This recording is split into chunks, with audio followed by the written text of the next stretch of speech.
Assalamualaikum warahmatullahi wabarakatuh.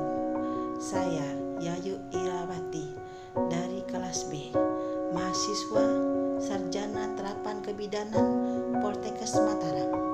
Kali ini ingin menelaah jurnal yang berjudul Pengaruh Jenis Persalinan Terhadap Risiko Depresi Postpartum.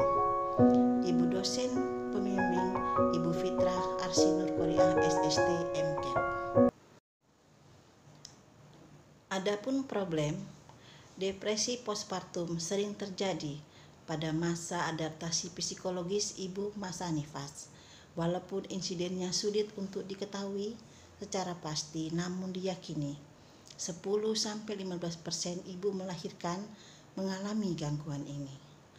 Faktor pada saat persalinan meliputi lamanya persalinan, jenis persalinan, serta intervensi medis yang digunakan mempengaruhi depresi postpartum. Anak yang memiliki ibu depresi postpartum akan memiliki gangguan perilaku, rendah fungsi berpikir, mempengaruhi kognitif dan pertumbuhan anak. Populasinya ibu nifas di RSUD Sleman. Intervensi jenis penelitian adalah penelitian survei analitik dengan rancangan atau desain kohort retrospektif. Alat pengumpul data pada penelitian ini adalah kuesioner berupa pertanyaan tertutup yang terdiri dari bagian A mengenai karakteristik responden dan riwayat persalinan, bagian B Edinburgh Postnatal Depression Scale EPDS. Analisa data dilakukan secara univariat bertujuan untuk mendeskripsikan karakteristik masing-masing variabel yang diteliti dengan menggunakan tabel distribusi frekuensi, analis bivariat dengan uji chi-square, dan multivariat dengan uji regresi logistik. C. Comparison. Penelitian yang telah dilakukan oleh Bahadoran et al. 2014 di Iran bahwa ibu yang telah melakukan persalinan sesar memiliki risiko depresi postpartum 2 kali lebih besar dibandingkan dengan ibu yang bersalinan dengan persalinan per vaginam.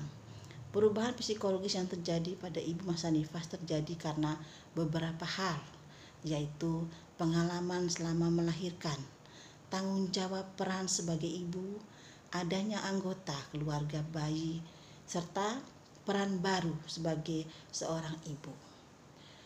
2.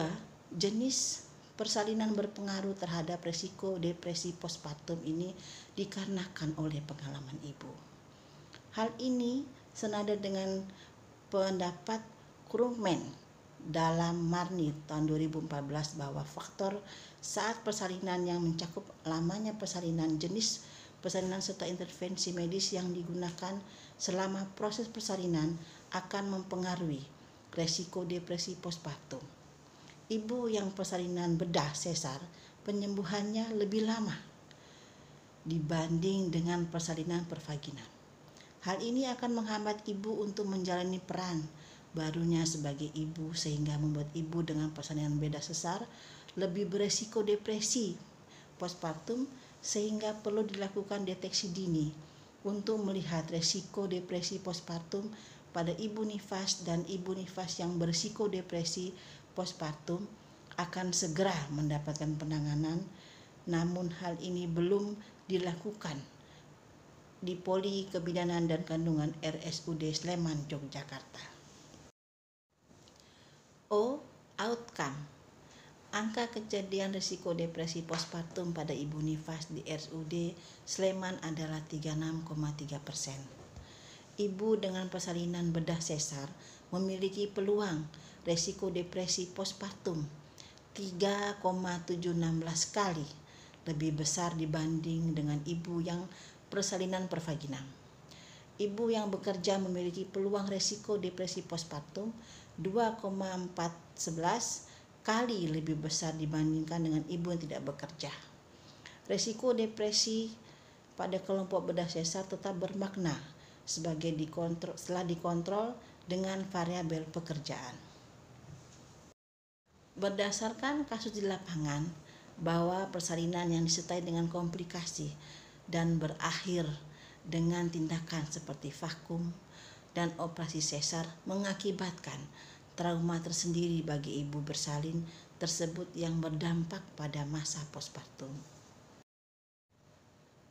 Saran, diharapkan kepada setiap ibu hamil dapat mempersiapkan kehamilan dan persalinannya, sehingga diharapkan persalinan yang normal dan aman dan tidak menimbulkan komplikasi yang dapat menyebabkan depresi postpartum. Demikian, terima kasih.